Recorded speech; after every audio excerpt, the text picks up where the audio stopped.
ते आपण बघायचं आहे. आता त्या को फॅक्टरसाठी आपल्याला मायनॉर्स माहिती असणं गरजेचं आहे. ते आपण तुम्हाला याच्या अगोदरही सांगितलं. मायनॉर्स आपण डिटर्मिनंट मध्येही त्याचे मायनॉर्स घेतलेले होते. मायनॉर्स म्हणजे काय असतं ते सुरुवातीला बघा. समजा हा डिटर्मिनंट आहे 1 2 3 4. आता पहिल्या एलिमेंटला मी A11 म्हणतो, दुसऱ्या एलिमेंटला A12 म्हणतो, तिसऱ्या एलिमेंटला A21 म्हणतो आणि चौथा एलिमेंट A22. चौथा एलिमेंट आहे A22.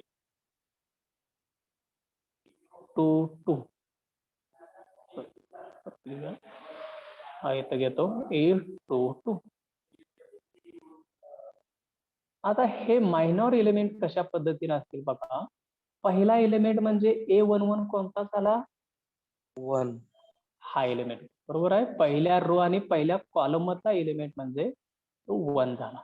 हा पहिल्या रो मध्ये आणि पहिल्या कॉलम मध्ये. त्याचा मायनॉर लिहिताना आपण काय करायचं, हा जो एलिमेंट आहे या एलिमेंट असणारा रो आणि हा एलिमेंट असणारा कॉलम हे सोडून द्यायचं आणि राहतो कोणता एलिमेंट हो? काय राहतो इथं? 4 राहतो तेवढा. आणि 4 म्हणजेच त्याचा तो मायनॉर असतो. 4 जी व्हॅल्यू असते ती त्याची मायनॉरची व्हॅल्यू असते. हा झाला आपला पहिला एलिमेंट 4 त्याचा मायनॉर. आता A12 म्हणजेच पहिला रो आणि दुसरा कॉलम म्हणजेच आपला एलिमेंट झाला हा. या एलिमेंटचा मायनॉर घ्यायचा असेल तर हा एलिमेंट असणारा रो, हा एलिमेंट असणारा कॉलम हे दोन्ही सोडून द्यायचे म्हणजे राहिलं काय? 3. म्हणजेच त्या 2 एलिमेंटचा मायनॉर झाला 3. तसंच पुढे आता तिसरा एलिमेंट आहे हा 3, जो की आपण A21 म्हणतोय. 21 चा अर्थ सेकंड रो आणि फर्स्ट कॉलम या पद्धतीनं. आता याचाही मायनॉर घेताना हा एलिमेंट असणारा रो आणि कॉलम दोन्ही सोडून दिले. कोणता एलिमेंट राहिला? 2 एलिमेंट राहिला, 2 त्याचा मायनॉर झाला. आणि तसंच आता A22 म्हणजेच आपला हा शेवटचा एलिमेंट चौथा. या एलिमेंटचा मायनॉर काढायचा असेल तर हा एलिमेंट असणारा रो, हा एलिमेंट असणारा कॉलम हे सोडून राहतं काय? 1 राहतं तेवढं. म्हणजेच त्या एलिमेंटचा आपल्याला मायनॉर मिळाला 1. आणि हे त्याचे मायनॉर 4 3 2 आणि 1 हे त्या चारही एलिमेंटचे मायनॉर आहेत. आणि या मायनॉरचा यूज करून हे मायनॉर सर्व एकत्र केले का आपल्याला कोफॅक्टर ऑफ द मॅट्रिक्स मिळतो. कोफॅक्टर ऑफ द मॅट्रिक्स. आणि तेच आपल्याला इथं बघायचंय कोफॅक्टर मध्ये.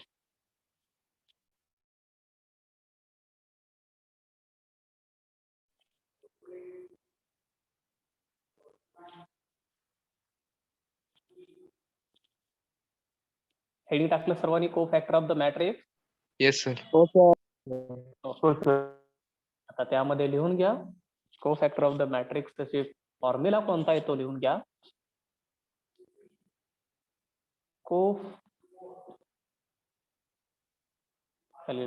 कोफॅक्टर matrix, cofactor matrix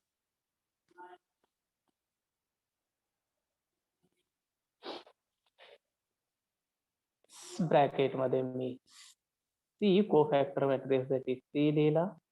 I J म्हणजे जनरल एलिमेंट, आय म्हणजे आयत रो, जे म्हणजे जेथ कॉलम. आयत रो आणि जेथ कॉलम या पद्धतीनं CIJ. त्याच्याच पुढे तुम्ही लिहा equal to cofactor matrix CIJ equal to formula असतो -1 raised to I plus J. -1 raised to I plus जे आणि इंटू त्याला मल्टिप्लाय पुढं आहे M I J. M I जे हे त्याला मल्टिप्लाय आहे पुढं -1 + j इंटू एम आय जे. यातील हे जे एम आय जे आहे ते आता आपण जे बघितलेलं आहे प्रत्येक एलिमेंटचा आपण जो मायनस केलेला आहे त्या एम आय जे ला मायनर म्हटलं जातं. एम आय जे means minor of the element. प्रत्येक एलिमेंटचा मायनर काय त्याला आपण एम आय जे म्हणतोय. आणि -1 + j हेही आपण काल बघितले बघा लास्टला. आय प्लस जे म्हणजे ही आय रो आणि जेथ व्हॅल्यू जे आहे त्या दोन्हींची बेरीज करायची आणि दोन्हीची बेरीज केल्यानंतर आपल्याला समजा -1 पहिला एलिमेंट आहे त्यामुळं 1 आणि 1 येणार आणि 1 आणि 1 ची बेरीज इथं 2 आली आणि -1 मग किती येतं +1. +1 म्हणजेच -1 इव्हन व्हॅल्यू नंबर वरती आले तर आपण त्याची व्हॅल्यू प्लस मध्ये लिहिणार आणि ऑड नंबर आले पॉवरला तर त्याची व्हॅल्यू -1 लिहायची. त्यावरून आपण हे फक्त हे जे आहे पहिली कंडिशन हे फक्त तुम्हाला प्लस आणि मायनस साठी आहे. त्याच्यावरून काय मिळणार आहे फक्त प्लस किंवा मायनस एवढंच ठरणार आहे. बाकी एलिमेंट आपण या मायनर्स वन मध्येच एलिमेंट आहे. एम आय जे मधून ते एलिमेंट येणार आहेत आणि -1 + j ना आपल्याला फक्त साइन त्याचे येणार आहे प्लस असेल किंवा मायनस असेल. आता ते एक्झाम्पल वरून तुमच्या पुढे लक्षात येईलच. फक्त फॉर्म्युला लिहून घ्या. कोफॅक्टर मॅट्रिक्स सी आय चे कोफॅक्टर साठी सी नोटेशन दिलं जातं आणि आय चे equal to -1 + j into M I J. M I J म्हणजे त्यातला मायनॉर असतो. फॉर्म्युला लिहून झाला सर्वांचा? हो सर. आता नेक्स्ट बघा एक एक्झाम्पल घेऊया म्हणजे लक्षात येईल. तुम्ही घ्या सर्वांनी फर्स्ट एक्झाम्पल.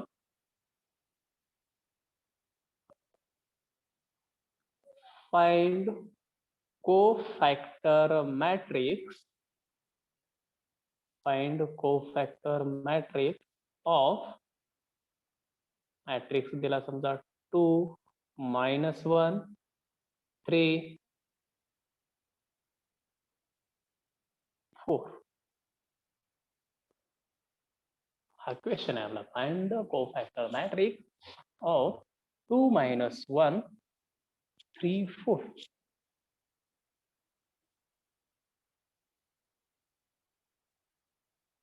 आता त्या डेफिनेशन नुसार मी तुम्हाला सर्वांना सुरुवातीला सांगतोय त्यानंतर आपण त्याचा शॉर्टकट पद्धतीनं कशा पद्धतीनं सॉल्व्ह करायचं हेही आपण पुढे बघणार आहे. तर त्याच्या अगोदर आपली जी डेफिनेशन आहे डेफिनेशन नुसार घेऊया. सुरुवातीला मी याची डेफिनेशन लिहून घेतो. वी नो, लिहून घ्या सर्वांनी. We know C I J equal to काय डेफिनेशन हो -1 I + j into mij.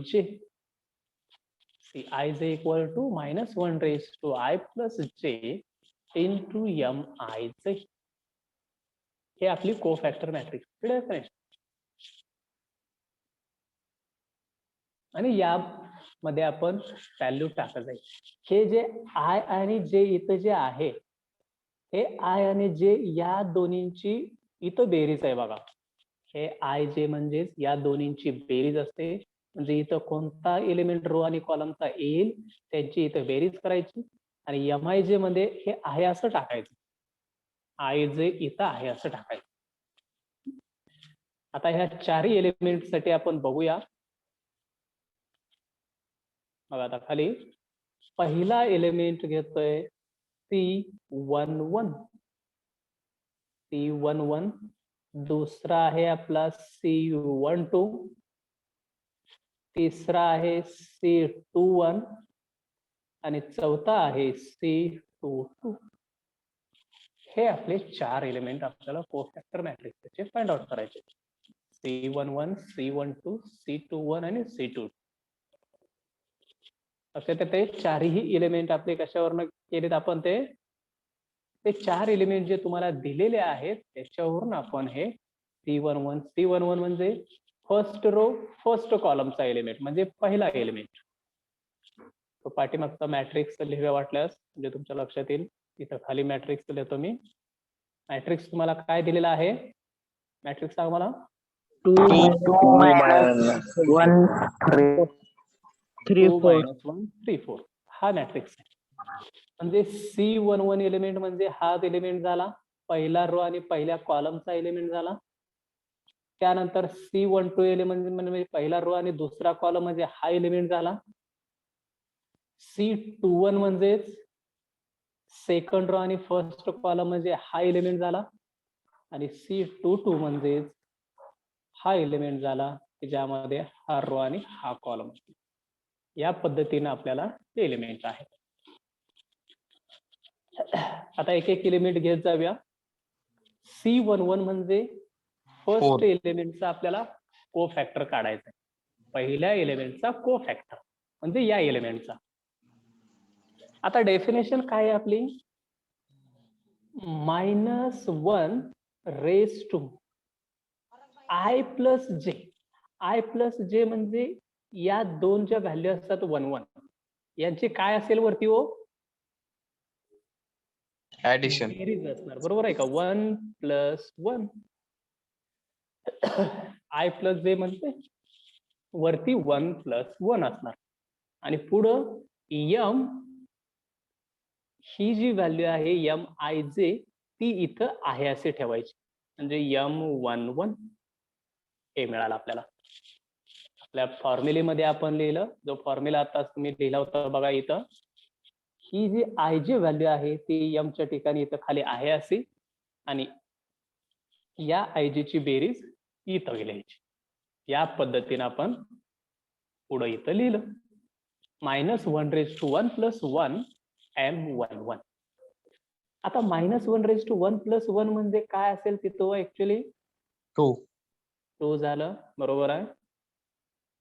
म्हणजे तिथे येणार -1 रेज टू 2 -1 रेज टू 2 आणि M11 म्हणजे एलिमेंट जो आहे तो एलिमेंट आपण लिहितोय. म्हटल्या सुरुवातीला मी M11 इथं आहे असं लिहितो M11 आणि पुढच्या स्टेपला ती व्हॅल्यू लिहूया. आता -1 चा स्क्वेअर म्हणजे 1 येणार. म्हणजेच आता 1 न लिहिता प्लस फक्त लिहायचं +1 म्हणून प्लस व्हॅल्यू लिहिली आपण. 1 त्या ठिकाणी असतंच. 1 न पुढच्या एलिमेंटला कशालाही मल्टिप्लाय केलं तर ते आपली तीच व्हॅल्यू पुढे मिळत असते. आता M11 म्हणजेच हा पहिला एलिमेंटचा मायनॉर. पहिला एलिमेंटचा मायनॉर म्हणजे हा रो आणि हा कॉलम. हे सोडून दिलं म्हणजे तिथं राहिलं काय हो? 4 एलिमेंट राहिला. म्हणजेच तिथे यायला ब्रॅकेट मध्ये मी लिहिलं 4 आणि प्लस इंटू 4 म्हणजे किंवा +1 मी म्हणताय तसं +1 सुद्धा लिहू शकतो आपण इथं.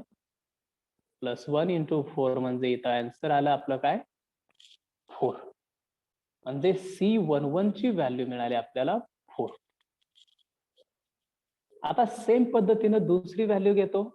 -1 रेज टू इथं काय असेल व पॉवर मध्ये आता याच्यावरून 1 + 2 1 + 2 बरोबर आहे. आणि इथं1 2 1 2 असेल. हे आहे असं येतं M12. आता -1 रेज टू किती येते? -1 रेज टू 1 + 2 म्हणजे 3 येतं. बरोबर आहे.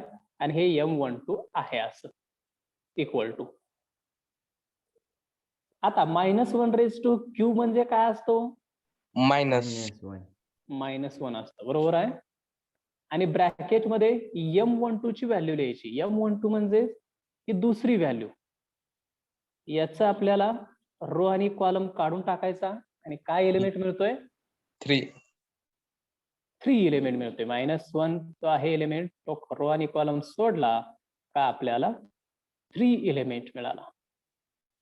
आणि विच इज इक्वल टू, आता त्याची व्हॅल्यू लिहूया -1 इंटू 3, म्हणजेच किती व्हॅल्यू आली याची? -3. -3. हा झाला आपला दुसरा एलिमेंट. आता तिसऱ्या एलिमेंट साठी मी लिहितो, काय असेल सांगा? -1 रेज टू 2 + 1. 2 + 1. 2 + 1 असेल ना, 21 असेल तर 2 + 1, आणि इथं M 2 1 असेल. तसंच -1 रेज टू, इथं पुढे लिहूया अजून, -1 रेज टू किती आलं? 2 + 1 म्हणजे 3. 3. आणि M21 ची व्हॅल्यू, M21 ची व्हॅल्यू आता इथंच लिहितोय बघा. या तिसऱ्या एलिमेंट असणारा रो आणि कॉलम हे सोडून दिलं, काय राहिलं आपलं इथं मग? -1. -1 राहतं. तिसऱ्या एलिमेंटचा रो आणि कॉलम आपण सोडून दिल्यानंतर इथं राहिलं -1. आता ती पुढची व्हॅल्यू आपण परत कॅल्क्युलेट करूया. सुरुवातीला इथं अजून ही फाइंड आउट करू. शेवटची व्हॅल्यू -1 रेज टू इथे किती असेल हो? 2 + 2. प्लस, आणि इथं M इंटू M किती असेल? M22 असेल. M22 which is equal to -1 raise to किती आलं इथं? 2 + 2 म्हणजे 4. आणि M22 म्हणजे ही आपली शेवटची व्हॅल्यू झाली. हा रो आणि हा कॉलम सोडून राहिलं काय? 2 राहिला इथला, म्हणजे तिथं 2 झालं. आणि आता हे सिम्प्लिफाय करूया, काढलं इथून आणि सिम्प्लिफाय करूया. Which is equal to -1 raise to, हे सिम्प्लिफाय करू सुरुवातीला.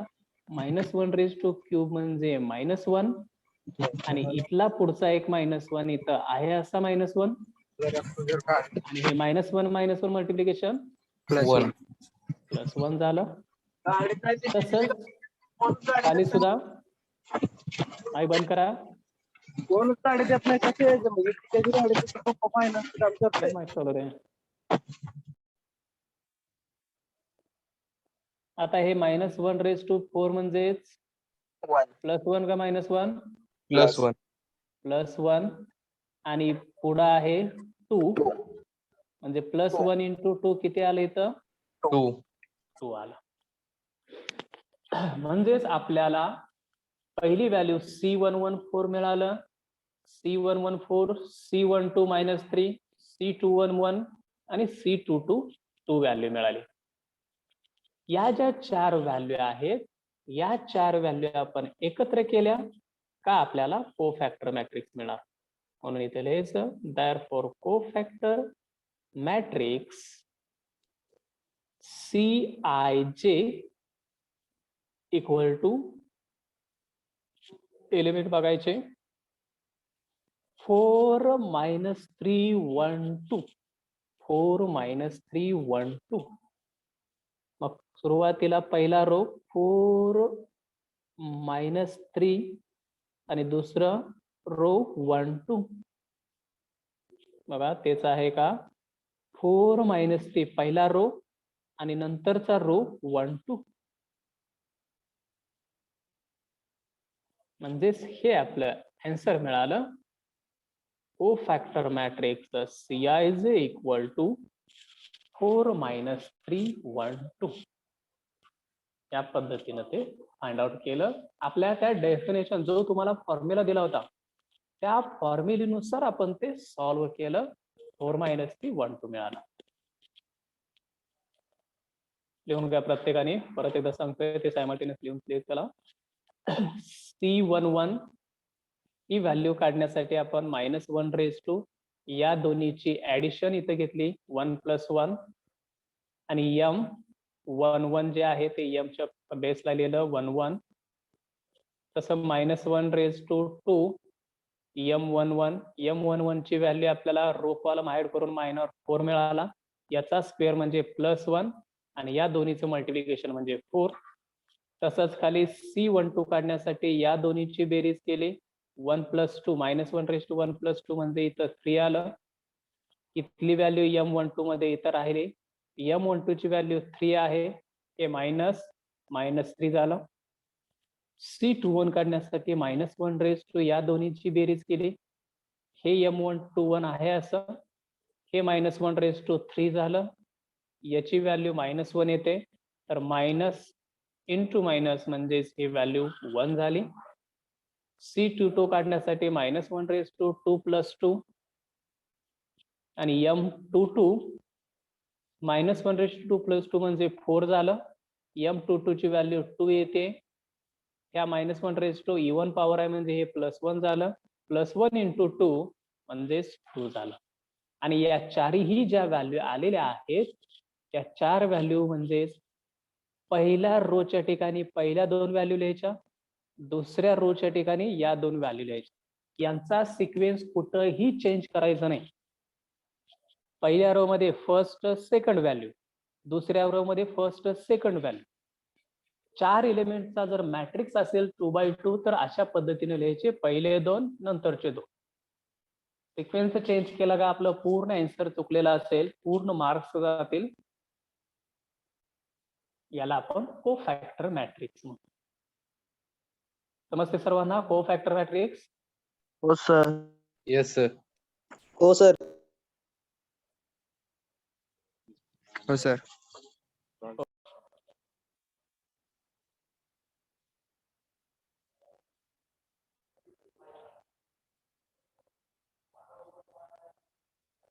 कोफॅक्टर मॅट्रिक्स मिळाला होता 4 - 3 1 2. आता त्याचं साइन जे आहे 2x2 डिटर्मिनंटचं साइन जे आहे ते आपण लिहून देतो.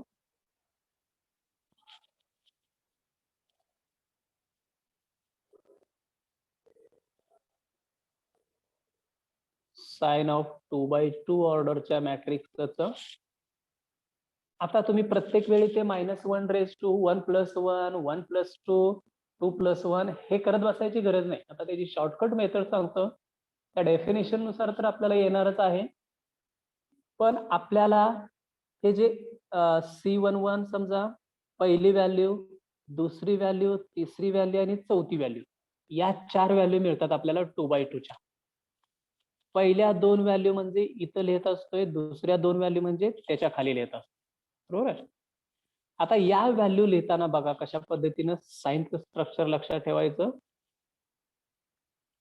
पहिली व्हॅल्यू इथं प्लस, दुसरी व्हॅल्यू मायनस, तिसरी व्हॅल्यू मायनस, चौथी व्हॅल्यू प्लस. या पद्धतीनं हे साइनचं स्ट्रक्चर लक्षात ठेवायचं.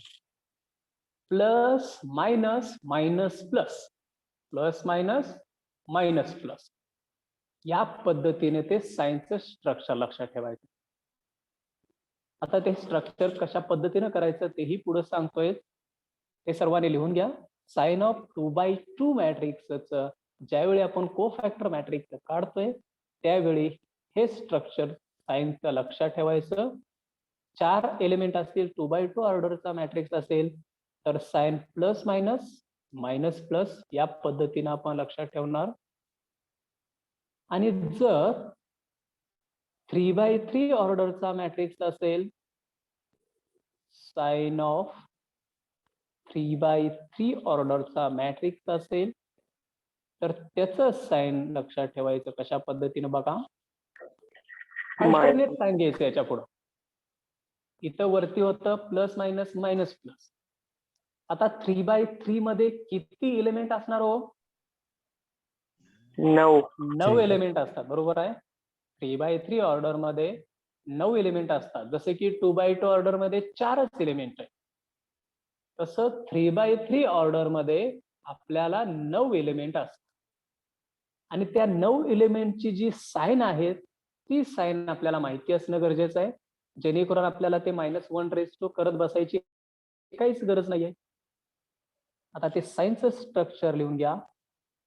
पहिली व्हॅल्यू प्लस, दुसरी मायनस, तिसरी प्लस,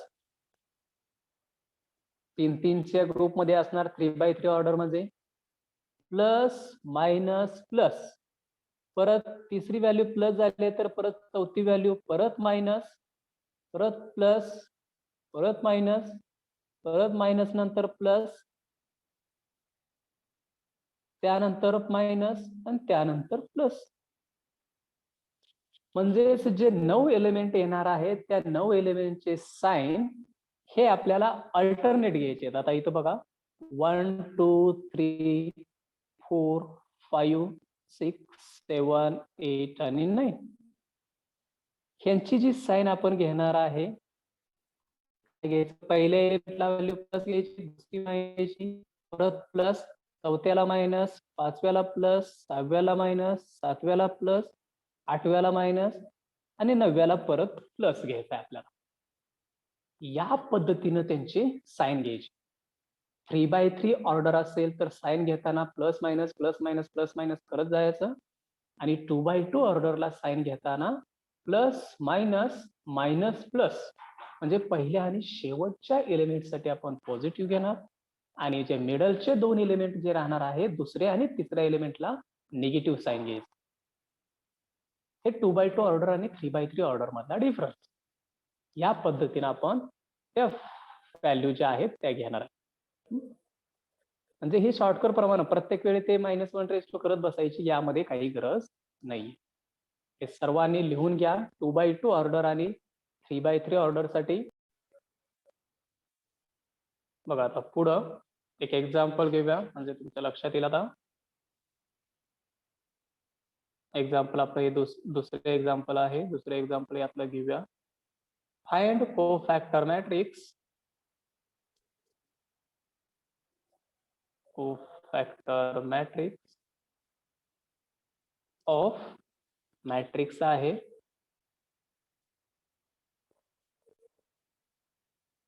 A इक्वल टू 1 -3 2 -2 हा मॅट्रिक्स आहे. याचे कोफॅक्टर आपल्याला फाइंड आउट करायचे. क्वेश्चन सर्वांनी find cofactor matrix of A equal to 1 -3 2 -2.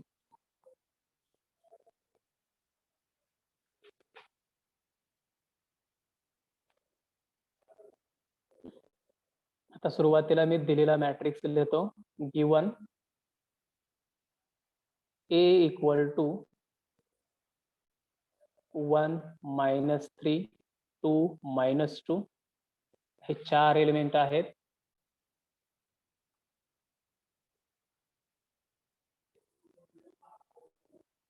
Next slide वरती सुद्धा तेच लिहितोय बघा. त्यानंतर आपण सॉल्व्ह करायला चालू करू म्हणजे आपल्याला कळेल ते. एक्झाम्पल आहे 1 -3 2 -2 1 -3 2 -2. यावरून आपल्याला त्याच्या खाली आपल्याला कोफॅक्टर लिहायचे. कोफॅक्टर म्हणजे मग आता कोफॅक्टर लिहिताना ए मॅट्रिक्स असेल तर ए मॅट्रिक्सला आपण ए लिहू शकतो. एलिमेंट कोफॅक्टरला प्रत्येक ठिकाणी C11 C12 असं लिहित बसायची काही गरज नाही. ए मॅट्रिक्स आहे तर ए मॅट्रिक्सला मी काय लिहिणार A11 बरोबर आहे A11, दुसरा A12, त्यानंतर A21 आणि चौथा त्याच्याच खाली A22.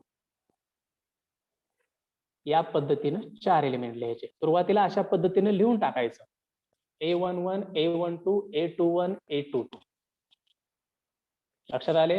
हा पहिला A11, दुसरा A22, तिसरा A21 आणि A22 येतं. या पद्धतीने हे 4 एलिमेंट लिहायचे. आता त्यांचे साइन कसे होते हो मगाशी आपण बघितलं. पहिल्याचं साइन प्लस, दुसऱ्याचं साइन मायनस, तिसरा मायनस आणि चौथा प्लस. मग ते साइन सुद्धा लिहूया. पहिली काय असेल व्हॅल्यू प्लस, दुसरी मायनस, तिसरी प्लस. अरे 4 व्हॅल्यू तुम्हाला सांगितलं होते की आता प्लस साइनचं स्ट्रक्चर. पहिली प्लस, दुसरी मायनस, तिसरी काय आहे मायनस मायनस आणि चौथी प्लस. हे 2x2 ऑर्डरचं स्ट्रक्चर. आणि आपला आताचा जो स्ट्रक्चर आहे ते 2x2 ऑर्डरचं स्ट्रक्चर आहे. 4च एलिमेंट आहे तिथं. मग पहिली प्लस, दुसरी मायनस, तिसरी मायनस आणि चौथी काय असेल प्लस. हे स्ट्रक्चर तर सायन्सचं आलं लक्षात. आता सायन्सच व्हॅल्यू लिहिल्या मी, साइन लिहिले. म्हणजे जिथं आपण -1/2/3 2/4 अशा पद्धतीने जे करणार होतो ते आपल्याला इथं मिळालं प्लस मायनस मायनस प्लस. आणि आता व्हॅल्यू लिहायच्या. सांगा पहिल्या एलिमेंटसाठी, पहिल्या एलिमेंटचा रो आणि कॉलम सोडला तर काय मिळालं -2 -2. इथं लिहिलं -2. तसंच दुसरा एलिमेंट इथं आहे, त्याचा रो आणि कॉलम सोडला काय 2. मिळतंय +2. +2. परत तिसरा एलिमेंट इथं आहे, त्याचा रो आणि कॉलम सोडला मी, काय मिळतं -3. -3. ते इथं लिहायचं ब्रॅकेटमध्ये -3. परत चौथा एलिमेंट -2 आहे, तो रो आणि कॉलम इथला सोडला, काय मिळतं 1 1. 1 लिहिलं. प्रत्येक एलिमेंट लक्षात आले. तो एलिमेंटचा रो आणि कॉलम सोडला का आपल्याला त्याला त्याचा मायनॉर म्हणतोय. आणि ते मायनॉरचे एलिमेंट सर्व आपण लिहिले. आणि आता हे सिम्प्लिफाय करूया. सिम्प्लिफाय म्हणजे हे बाहेरचं प्लस आणि आतलं मायनस यांचं मल्टिप्लिकेशन काय होईल हो -2 -2. प्लस इंटू मायनस मायनस झालं. परत इथं ही मायनस आणि आतला प्लस मिळून काय होईल -2 -2. परत इथला मायनस आणि इथला मायनस, दोन मायनसचं मल्टिप्लिकेशन काय असतं +3 +3 असतं. आता तुम्ही इथं प्लस लिहायची काही गरज नाही. लास्ट व्हॅल्यू आपण लिहिताना प्लस लिहायची गरज नाही. जिथं मायनस आहे तिथं मायनस लिहायचे तेवढे. चौथी प्लस इंटू 1 1 1. म्हणजे आपल्याला A11 A12 A21 A22 आपल्याला इथं पाठीमागच्या जसे एक्झाम्पल मध्ये आपण बऱ्याच प्रोसिजरच्या डेफिनेशन नुसार करत गेलोय, त्याच्यापेक्षा ही सोपी आहे का अवघड आहे हो सोपे सोपी आहे. म्हणजे आपल्याला sir. फक्त काय करायचंय प्लस मायनस मायनस प्लस एकदा लिहून काढायचं पहिलं. त्यानंतर रो आणि कॉलम त्यातले सोडून द्यायचे आणि राहिलेले एलिमेंट लिहून टाकायचे. आणि बाकी फक्त या दोन्हींचे कॅल्क्युलेशन करायचं आणि पुढे लिहायचं. आणि लास्टला मग आपल्याला त्याचा आन्सर आपल्याला लिहिता येईल. Therefore cofactor matrix equal to matrix लिहायचा. पहिल्या दोन व्हॅल्यू कोणकोणते आहेत -2 -2 या दोन व्हॅल्यू लिहिल्या. परतच्या दोन व्हॅल्यू 3 आणि 1 झाला आपला मॅट्रिक्स मिळाला. -2 -2 3 1. आता यामध्ये परत साइन चेंज करायचं नाही. साइन आपण ऑलरेडी इथं चेंज केलेलं आहे बघा या ठिकाणी प्लस मायनस वरचं साइन. त्यामुळे हे साइन चेंज करून आलेल्या व्हॅल्यू आहेत. त्यामुळे हे आपलं फायनल आन्सर असेल. नाहीतर तुम्ही ब्रॅकेटमध्ये तिथं लिहिलेलं आहे प्लस मायनस मायनस प्लस अशा पद्धतीनं आहे म्हणून लगेच साइन चेंज करायचं नाही. हे आपलं फायनल आन्सर कोफॅक्टर मॅट्रिक्स झालं. लिहून घ्या प्रत्येकाने हे.